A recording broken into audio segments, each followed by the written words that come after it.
Hello, and welcome to None of the Above. My name is Steve Nemirovsky, and I'm your host. None of the Above is a political program that focuses on two words that are prevalent in our political world these days: dysfunction, polarization. That's the main theme of the program. We're not an issue-based program, we're more of a process-based program, and we're here to try and accomplish two things. One, talk about why our political world is so dysfunctional and is so polarized, and more importantly, see if we can come up with some answers that will help drive us to minimizing the amount of dysfunction, minimizing the amount of polarization. One of the things I want to talk about today is the fact that we as the voters are responsible for this dysfunction and polarization because we tolerate it. And how can I say we tolerate it? Well, I can say we tolerate it because quite frankly, we don't vote. Think of it this way. When you vote, what you're doing is deciding whether or not a politician, an elected official, is going to keep their job.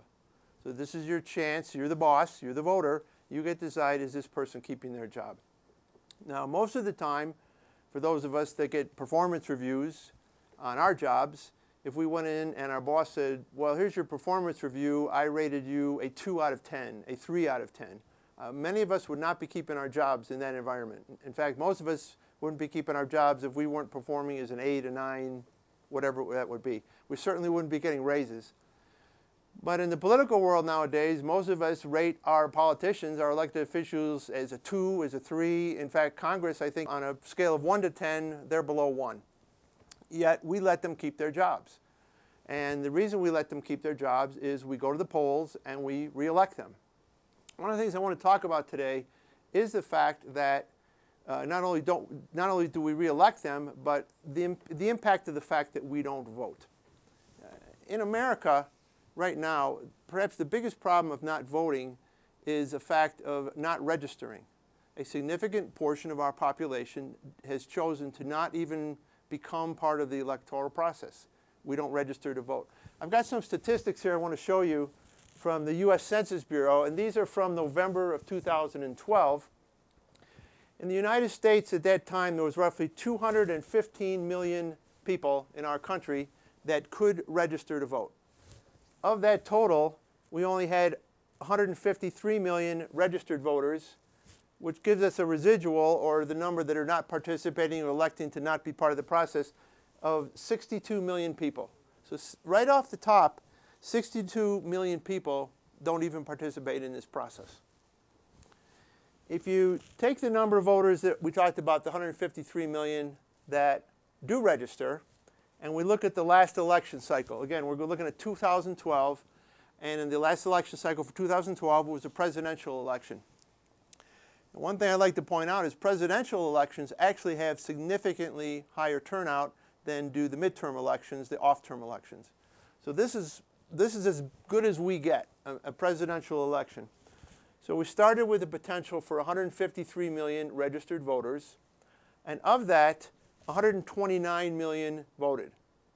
So that means 24 million people who registered to vote didn't show up to vote for that particular election. So that total of the numbers not participating, we start out with the 62 million that weren't registered. We add the 24 million that did not show up to vote in November of 2012. We find that 86 million people out of 215 million did not vote in that particular election. If you compare us to other countries around the world, you'll find that our total participation and our total voting is very poor in comparison to how other democracies vote and how other people take seriously their right to vote. I'd like to take some of these same numbers and look at it a little bit differently. So bear with me here for a second. Take down the one board. Let's go back to that same election, 2012. President Obama was reelected. He had roughly 66 million votes in that election, or right around 31% of the total number, again, that could have voted. Not 31% of who did vote. He won with over 50% of those who voted, but he garnered about 31% of the number of that 215 million that we started with. The Republican candidate was Romney. He received 61 million votes. Others received 2 million. And then our none of the above category, from the other board was the 86 million that didn't participate. So when I say we tolerate dysfunction and I say we don't exercise our right to vote and we don't give these job performance reviews, I think you can see how that bears out in the numbers. A full 42% of the population is not participating, and President Obama won re-election with 31% of the potential voting population. If you reverse that, that means roughly 70% of the voting population did not vote for President Obama. Now, I'm not here to tell you if President Obama is doing a good job or a bad job, but obviously he got to keep his job, but he kept his job with only 31% of the people that could have voted for him actually showing up and voting.